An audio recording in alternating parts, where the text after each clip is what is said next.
What's going on YouTube? It's your boy Chris Crawley with From Fatty to Natty Bodybuilder. This is episode 9. Enjoy! Names on the stage, got the whole crowd bouncing. Talking about the king of kings, a woolly mountain mover.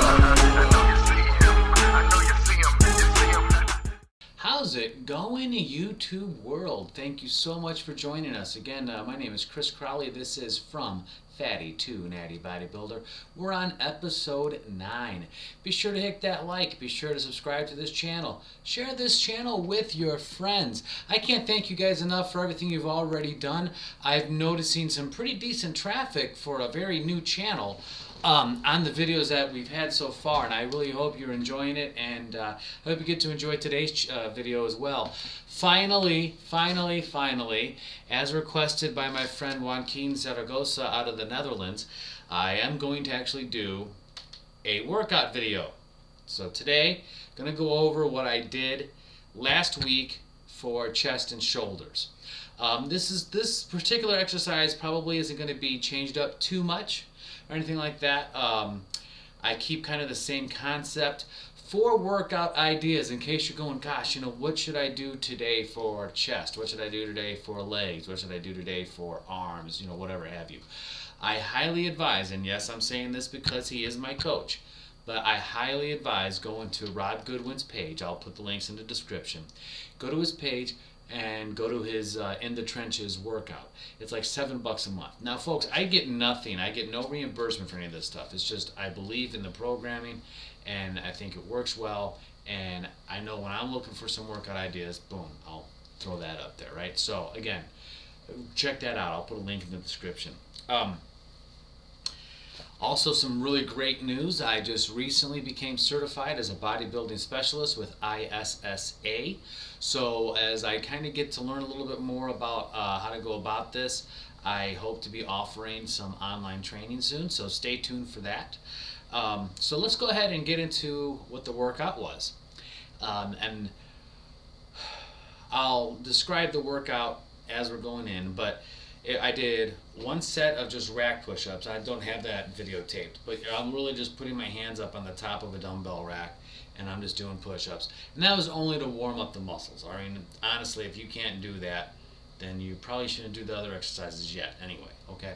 So I just did 50 of them, got warmed up. Then I did incline Smith machine presses. Next up was neutral grip dumbbell press. So instead of having my hands pronated or supinated, I don't know if I'm pronouncing that right, I just had it in a neutral grip. So like this, okay? Shout out to UXL Fitness, my go-to gym regularly. Then I did this exercise I borrowed from Eddy Ung's videos, and I'll put his YouTube channel in the description. It was a low cable fly, so I had the cables down here, and I'm bringing them up. I love that particular exercise. Next up was some shoulder presses with the dumbbells. All right, keep getting that mass going on. Front raise with a barbell. Trust me, that was crazy. And then I took the cable and I did just single arm flies going back this way. All right. So again, 95% of the workout, actually only 1 exercise, wasn't from Rob Goodwin's In the Trenches, and that was the cable flies. Like I said, I borrowed that from Eddy Ung. And then I used the theory of post-exhaustion training. Okay, there's pre-exhaustion training and there's post-exhaustion. Pre-exhaustion would be like, say I was going to do some dumbbell flies first and then hit the pressing movements. I prefer to hit the compound movements, or the movements where I'm going to be pushing more weight and I need to focus on technique and everything. Well, you need to focus technique on everything, but your technique's got to be really spot on for some of these heavier lifts. I don't want to be fatigued to where my form might get bad and then something bad can happen. I work out by myself. Of course, I'll ask for a spot when something, I'm getting ready to do something hardcore. But I just work out by myself because I prefer that. So that's why I go for the bigger lifts first, so I can get that out of the way while I'm still fresh, still have the energy. And then when I'm doing the, I wouldn't say accessory movement on some things, but when I'm doing the smaller movements, that's not going to require that much weight, good. My muscles are already good and sore anyway. So let's just dive right into this, and I'll narrate as we go along.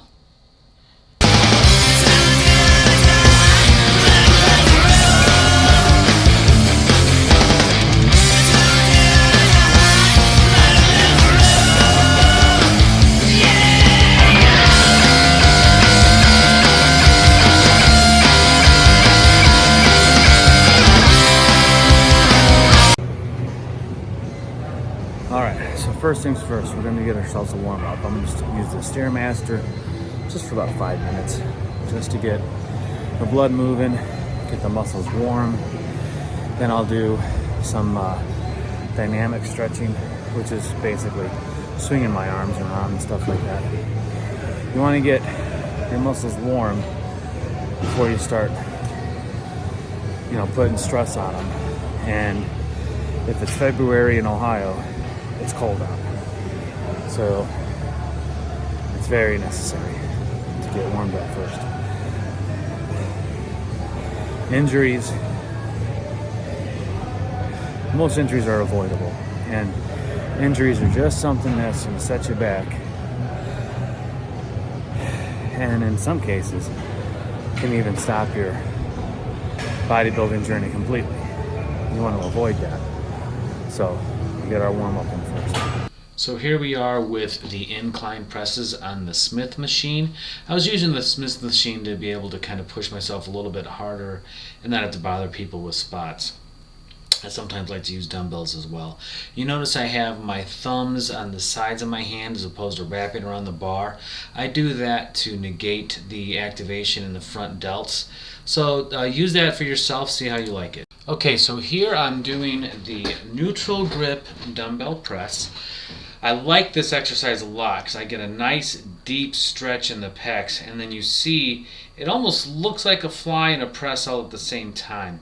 Obviously it's not a flying movement, so don't start doing the fly, okay? I'm still putting my arms where they're supposed to be, bringing them down and getting a nice press up at the top. Great exercise. Alright, this is honestly one of my favorite exercises to do.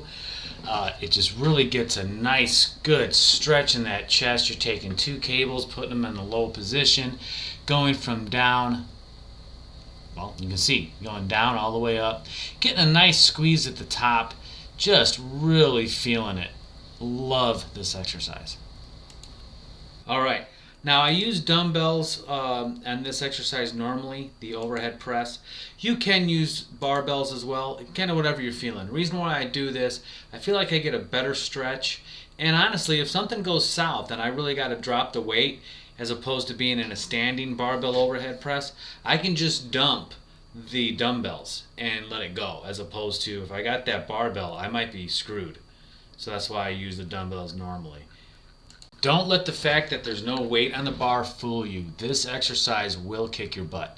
I'm raising the bar probably just a little bit above shoulder level towards my chin, and you'll also notice that I'm using my grip with the thumbs to the side. I do that because I like how it gives me a little bit of grip work too, and I know that grip strength isn't necessarily the end-all and be-all when you're a bodybuilder. But it does help to develop the forearms a little bit more too. So I'm kind of getting more bang for my buck on that exercise. Alright, this is the front view of the cable rear delt exercise that I'm doing there. You can call it a delt fly, whatever you want to call it. All I know is it's awesome. So you're not using a lot of weight on this, and you're going to have to stabilize yourself a little bit. But it's a really good exercise, gets that rear delt nice, and it's going to make that bad boy pop when I get up on stage. So I really like it. So this is just a rear view of that same exercise. You can see how I'm stretching forward really well on that shoulder and then bringing it back and letting it contract. Again, you don't want to use a lot of weight. This is really just one of those exercises that's isolating that rear delt and just carving the heck out of that bad boy. So when you do any of your poses from the back, it's going to look great. Alright folks, hope you enjoyed. So be sure to like this video, comment below, tell me some other things you'd like for me to do in the future, what other workouts you'd like me to do. Be sure to share this channel with your friends, and just have a great day and know that I love you. I'll talk to you soon. Bye-bye. Things on stage, got the whole crowd bounce. bounce. Talking about the king of kings, a